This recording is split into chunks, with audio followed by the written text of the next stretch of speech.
In the latest example of how meritocracy is just a myth in the United States, the New York Times has published a lengthy feature on The View and has dubbed it the most important political TV show in America. That is what they have called it. The most important political show in America. And I'm talking about The View, where on a regular basis, not only we dunk on them, but the country dunks on them because they have absolutely no knowledge. And when I say they, I'm mostly talking about Abby Huntsman, obviously Meghan McCain, and their insanely superficial discussions about politics, which it appears they never prepare for, and just read talking points that are written on blue cards for them, and then somehow that's the most important political talk show in America. Burning hot takes just took aim at The View, and it's a takedown you won't want to miss.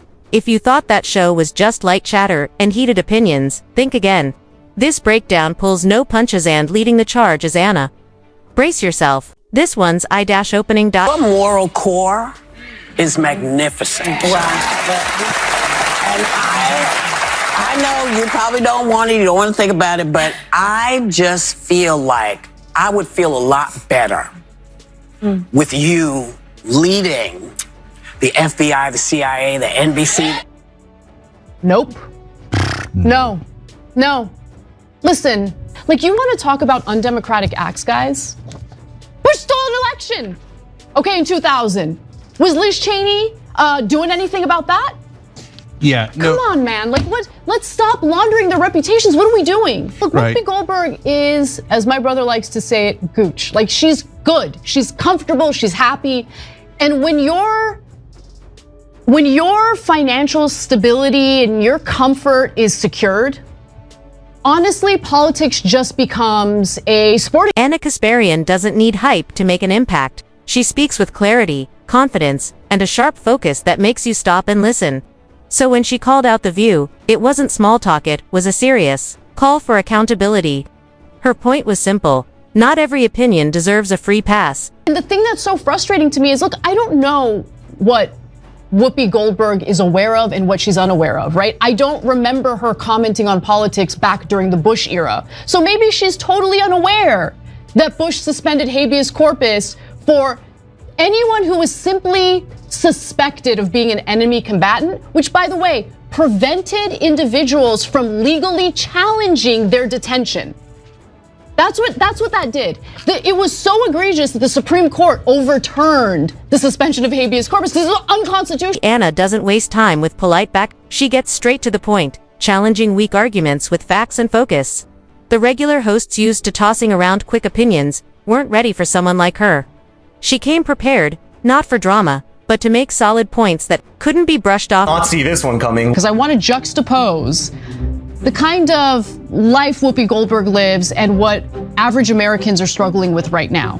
So let's go to graphic 4 here. After landing her gig on The View, Goldberg relocated back to New York City, where she bought a full floor loft in Soho for $4 million. Me too. She knows. She knows the working class. She sold the 2-bedroom apartment in 2010 during the economic crash, of course, for just under $3 million. So she lost there. But in a search for more privacy, she moved to the New Jersey suburbs, purchasing a $2.8 million mansion in the gated community. For the host's expected business, as usual, some light conversation, maybe a few tense exchanges. But what they got was a reality check. Anna Kasparian didn't even have to be on the set to expose just how unprepared they were, and honestly, that said it all. It blows my mind that anyone still believes that this country is at all based on meritocracy. Like, it's just not. A mistake is a mistake. I get it. And I actually don't get mad simply because someone disagrees with progressives on television. I get mad when they come from a place of ignorance, like they don't know the facts of the story, and then they come out hard against progressives. Like, if you have a counterpoint to what we believe and it's a good point. Point 5 The View has built its name on energetic discussions.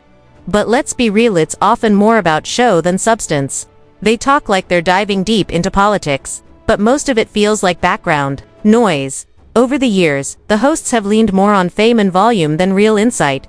That's where Anna Kasparian stands out. She's calm, informed, and doesn't need to raise her voice to make a strong point. With one clear fact-based argument, she highlighted just how shallow the conversation had become.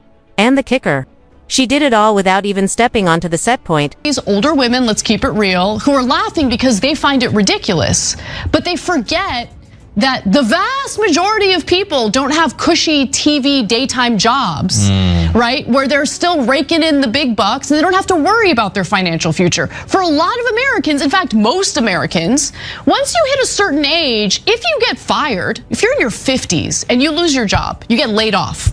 Do you know how difficult it is for them to find another job? Do you know how rampant age discrimination is in the workplace? So, listen, it's easy for them to laugh about those fears, but those fears are real. And I would venture to say that the people who are actually out of touch are not the Zoomers who are concerned about that. It's the people sitting on that panel. Let's face it. The View is the kind of show where people talk over each other, tossing around political opinions that don't hold much weight. That kind of format was bound to hit its limit. Anna didn't need to sit at their table to make an impact. From her own platform, she delivered a smart, direct response that cut through the noise. So what sparked it? Probably one of those typical segments, fast, emotional, and surface level. But whatever it was, Anna had heard enough. She called it out clearly. This wasn't a real discussion, it was just theater. And she wasn't letting it slide. I think I want to be stuck in whatever internet bubble you guys are in, because I'm not reading that my sit down with Ben Shapiro was totally okay. In fact, I get a lot of backlash from the left about how I'm a secret Trump supporter. I'm actually a secret right winger. Some people have accused me of being alt-right. One of the things I got in trouble for fairly recently was, I don't know, I just think asylum seekers or people who are here with undocumented status should be deported if they're committing crimes, right? I don't think that makes you anti-immigrant. That's fascist. Yeah, I know. Well, but honestly, the left, and I'm saying the left generally, but honestly, it's like a slice of the left.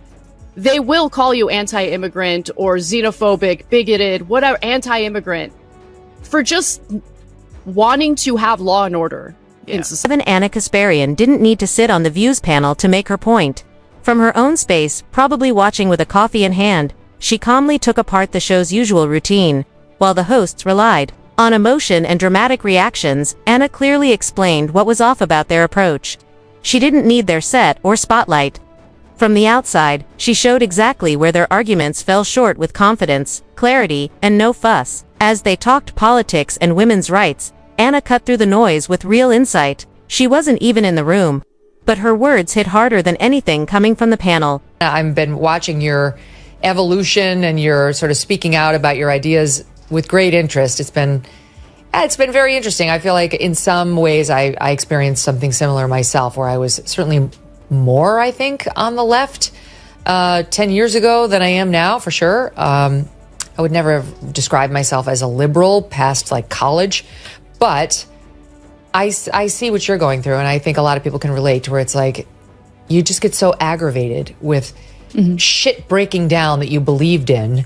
You feel like you have no choice but to just start calling it. The hosts may have felt comfortable on camera, under the lights, backed by years of experience, but they weren't ready for the kind of clear, fact-based criticism Anna delivered.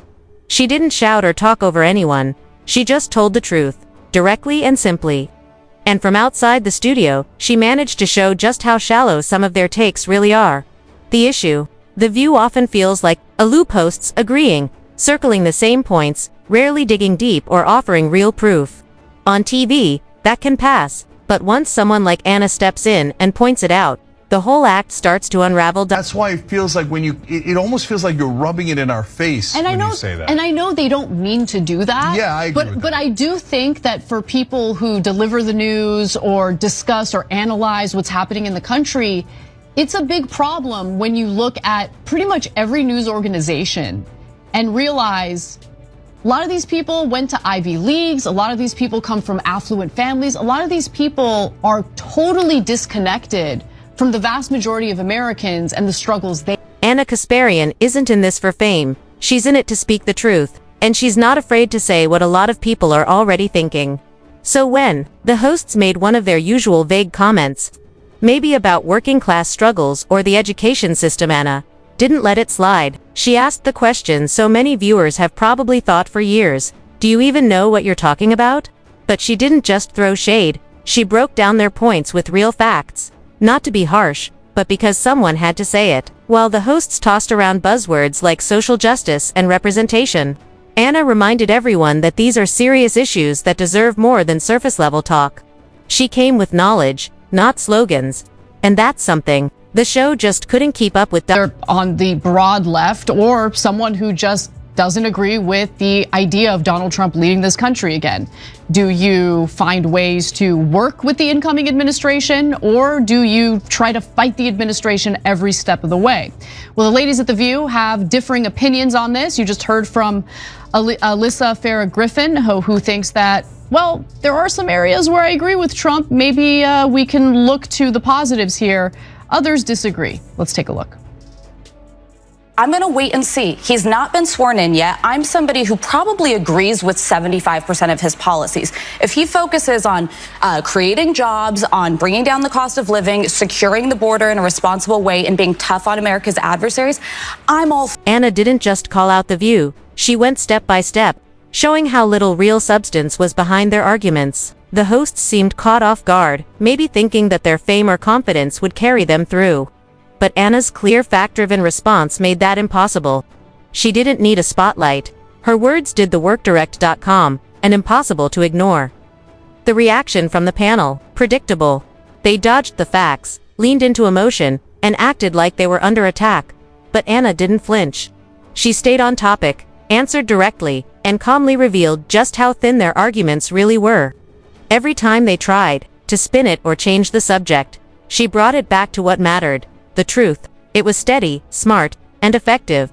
Online, the response was immediate. Social media exploded with reactions, clips, posts, and people suddenly rethinking what they'd heard from the show for years.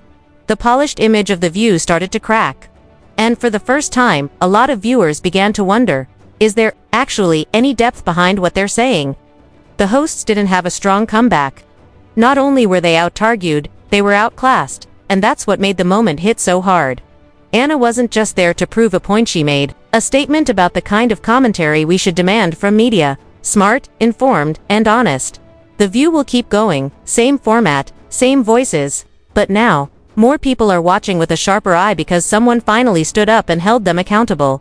And when Anna Kasparian speaks again, you can bet people will be listening. Because it's not just commentary, it's a reality check.